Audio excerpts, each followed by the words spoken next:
olunaku lweggulo mu maka g'omukaga Ajat Shania Kigozi obaddeyo eddwanga eno eddwa yagendereddwamu okwebaza omutonzi olw'ekirabo ky'omudaali ekyamuweebwa ku lunaku lw'abakyala nga bajaguza olunaku lw'abakyala.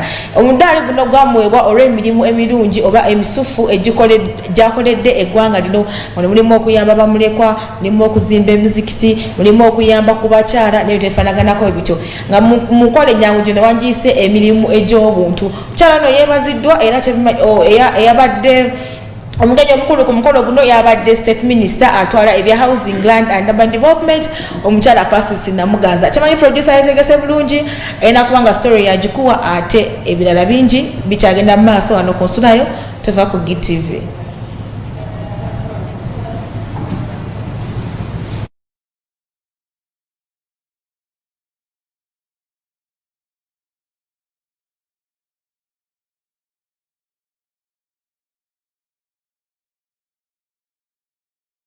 Kaseera kano twaniriza Honorable Minister Pacis Namuganza ennyo okukkiriza invite ya mukwano. Engule eno Hajjati gyawangudde oba omu ku bantu bannayuganda abalondeddwayo okubeera nti baweebwa omudaali olina okuba ng'olina ettoffaali ly'ogaseekedde ennyo okugaana. Tusuubira nti mu kitongole kino ekya One Umma ekibaddewo emyaka 8 egiyise tukola emirimu okutuuka ku bantu abasembayo wansi okulaba nga abantu abo bava mu bwavu era nga tuli bajulizi nti bangi nnyo mu Uganda tutuuse ku bantu abasukira emitwalo 5 mu ngeri projects ez'enjogeddeko ez'enjawulo omuli amazzi, omuli emizikiti, omuli emmere, omuli zaka n'ebifaana bwe bityo. Tusobodde okubeera tutuuse ku bantu okuba nga bafunye ku projects ezo ez'enjawulo. N'olw'ensonga eyo twenyumiriza nnyo mu Hajjati olw'obukulembeze bwe okubeera nti tusobodde okuba nga tutuuka mu bitundu bya Uganda eby'enjawulo n'okubeera nti yasobola okulabibwa gwe twagamba citizen number 1 n'abeera nga amugamba nti kima omudaali ogwamuweeredde wano ku lunaku lw'abakyala nga 8 Kololo Women's Day.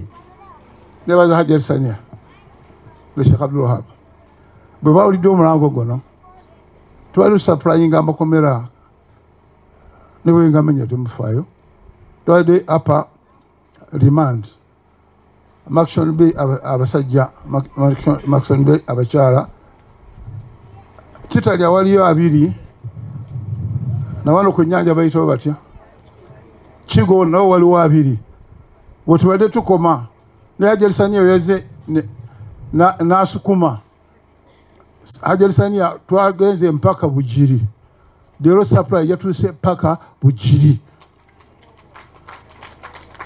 nepije waffe ne Mukono Hajjati Shania yatadde mpiji Mukono Kasangati awo yatutewo nagenzo onyefu abantu abasoma tumanyi betukola nagenzo kona mu byonna bye twagize nga twakozeseza miliyoni 9 ye Hajjati ne Abdul Wahab Allah basasire kyombuli mugukozi emizikiti mugizimbye ate bwosima oluzi wadde ku muzikiti togamba nti abasiramu kabe baganywako ate musiramu ajja okusena amazingo omugoba nti genda nekyo oteekawo oluzi lwalwa bonna ku kyalo bonna bajja ne basena ne bagenda ne banywa ate emirimu nga gino tegirimu ate njawukana ti ndi weeno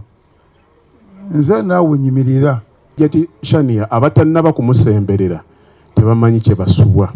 Omuntu alinamu ku riziki n'asigala ng'alina omutima ogw'obuntu tekisangika bannaye ssente ereeta amalala. Naye Hajjati bw'ategeera omukwana aba agukoze eki aba agutegedde. Twaligambe nti Hajjati bamuwadde omudaali guno lwakuba alina connection. Ekyo akyogera mpozi Hajjati nga tumumanyi.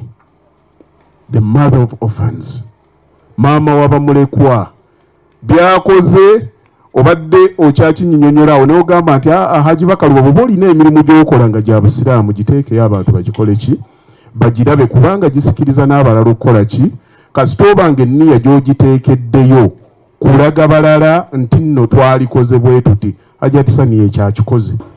Enneeyisaayo, enjogerayo, engeri gy'otambuzaamu obulamu bwo kyekikulaga era obeera mu kifaananyi kya busiraamu. I appreciate the fact that kakiiko kasobola otuula ne kagamba tuwe omuwala ono ku byakoze nga tetumumanyi. Neema. Nsaba Allah buli mwana ali eyo ayambala hijab akutuuse ku birungi paka mu jjana. Abali eyo nga munyigirizibwa muli muzi w'ofiisi tebabakkiriza kusaala, muli muzi w'ofiisi babawa emirimu ne babagisaako obukaaya, you can still stand. Noga asigenda kujjako hijab yange lwa mulimu. Abawala bangi abaami nga babawasizza because of your good bodies. Omwami nagamba weeyambule, teweeyambula Allah ajja kuwa mwami omutuufu. Abali eyo ng'omulimu gwe bakutuwa gukujja kukolera obusiraamu bwe gukujja ku Allah, nkusaba guleke, Allah will provide. I thank my husband. Amaka gano ge mulaba enamba y'abaana buli nnaku yeeyongera 30, 40. Ekibeera wano mu holiday kiba kinene. Ewunyiza nnyo okulaba nti mu gavumenti yaffe basobodde okurecognizinga my sister Hajjati Shania. Bana tukubireko Katonda mu ngalo nti you can offer such services. Alhamdulillah. Kubanga naye namwe mukimanyi Hajjati Shania is so generous. Nayo abantu okubeera eyo ne bakola ki ne bakirowoozaako ffe mu gavumenti. Sinze nayogerayo, she's my sister, mzee amumanyi, naye osanga akaseera ke mwanyumyamu akakati nomanyi kati yalina intelligence ye, nze manyi intelligence maybe bagenda ne banoonyereza kubanga words nyingi zigabibwa, naye okurecognizinga omuntu oyo noga nti ono omuntu ayamba abantu naye nekyokulala asobola okuyamba abantu abali mu buzibu mu bwangu, ekyo si kiki so si kyangu. So webale nnyo